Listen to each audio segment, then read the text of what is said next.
ఇంకా నైట్ అయిపోయింది, head light పనిచేయట్లేదు కాబట్టి రైట్ ఇండికేటర్ వేసుకుంటూ పోతూ ఉన్నాడు. ఇక్కడ ఫుటేజ్లో మనం నీట్గా ఐడెంటిఫై చేయొచ్చు. ఇదిగోండి, పాస్ అయ్యాడు. నెక్స్ట్ ఇక్కడ చూస్తే మళ్ళీ నిపుణ్ స్టానిక్ అనే వైన్ షాప్లో మందు తీసుకుంటున్నాడు. యూపీఐ పేమెంట్ కూడా చేస్తున్నాడు. చూడండి, స్కాన్ చేస్తున్నాడు. ఇలాంటివన్నీ తెలియకుండా చేయాలంటే యూపీఐ బదులు కనీసం క్యాష్ ఇచ్చి ఉండాలి. బిగినర్ మిస్టేక్స్ ఇవన్నీ.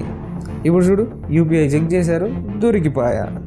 లాస్ట్ బిఫోర్ డెత్ ఫుటేజ్లో కొవ్వూరు టోల్ ప్లాజా క్రాస్ అయ్యి స్పీడ్గా వస్తున్నాడు. లారీ పాస్ అయింది. వెనుక వెహికల్కి డిస్టెన్స్ బాగానే ఉంది. స్కిడ్ అయ్యాడు, పక్కకి వెళ్ళిపోయాడు, కింద పడ్డాడు. ఫుల్ దుమ్ములేసింది చూడండి. అంతే, ఇంకా స్పాట్ అవుట్. రాత్రంతా ఎవరూ పట్టించుకోలేదు. అరచినా వినపడదు, ఫాస్ట్ వెహికల్ మూవింగ్ కదా. అందులో వేరే లేవడానికి కూడా ఛాన్స్ లేకుండా బాడీ మీద బండి పడింది. అది కూడా ఒక 6 to 7 feet